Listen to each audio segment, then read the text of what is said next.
Hello and welcome to Kettle and Bones, where we make really delicious, really healthy food. And you can too. We made the antipasti, the appetizer. We made il primo, the first, the pasta course. They were both amazing.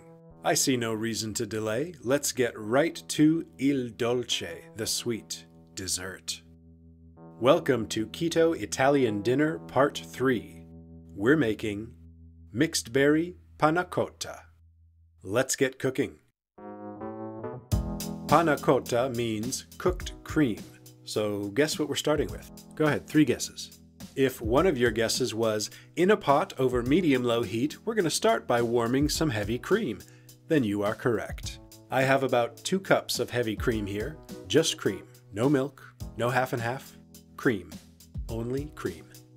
A good baseline for determining portion size is to use no more than half a cup or 120 milliliters of cream per serving, especially after your dinner guests have finished the antipasti salad and the rich, meaty lasagna. About half a cup of heavy cream is probably all anyone will have an appetite for, so I'll be getting 4 servings from this.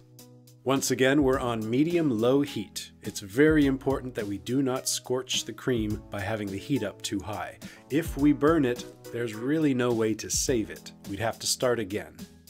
Next, I'm adding some non-sugar sweetener. This is a blend of monk fruit and erythritol that I really like. It's the same stuff we used recently to make Victoria's keto cookies in Series 2, Episode 8. I'll put the link in the description below if you want to pick some up, and I recommend that you do. I'm going to whisk this very thoroughly. We're going to mix everything that goes into this very well because panna cotta should have a smooth, silky texture. No lumps allowed. As our cream slowly warms to medium-low, we're going to prepare another key ingredient. In a bowl with maybe a cup and a half, let's call it 350 milliliters of room temperature water, I'm adding a couple spoonfuls of unflavored gelatin. How much gelatin exactly? Well, you're going to have to consult the packaging. For example, half a teaspoon of this powdered gelatin I'm using can gelatinize about half a cup of our cream. That's 1 serving. So that means for the 4 servings I'm making, I need about 2 teaspoons or about 6 grams of powdered gelatin.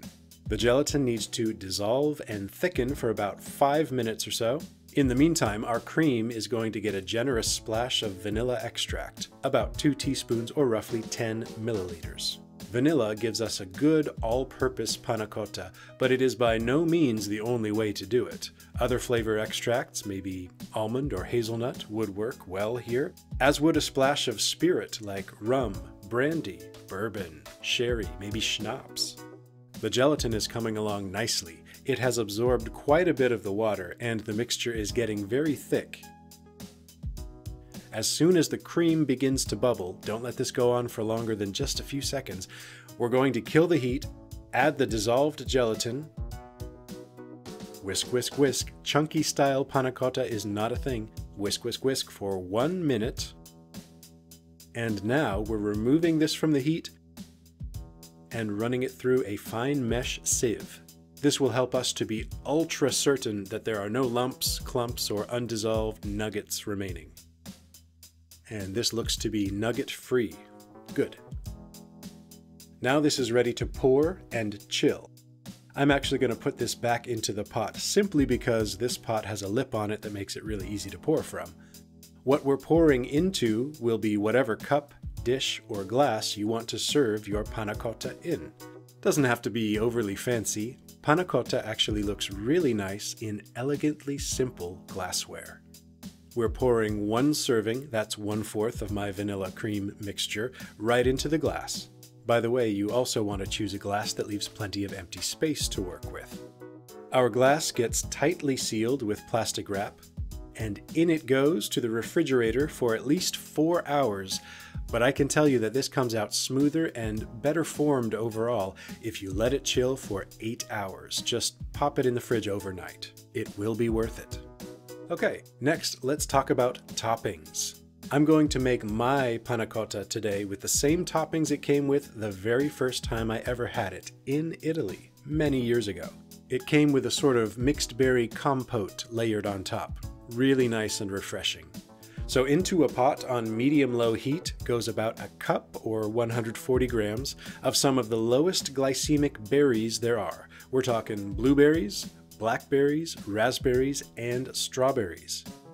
I'm going to add a splash of water to help things simmer down in here. Since these are going to be cooked, reduced, and thickened, I'm okay with using frozen berries for making the berry sauce, but of course, fresh berries with a splash of water will work too. When these reach a simmer on medium-low, we're just going to lightly crush and mix the softened berries. I'm not going to fully puree this, though you could using a hand blender. But since our panna cotta is definitely not chunky style, having some body and texture to the berry sauce is going to be a nice contrast. I'm also not going to sweeten it. These berries have a good mix of sweet and tart, naturally. I don't think they need anything.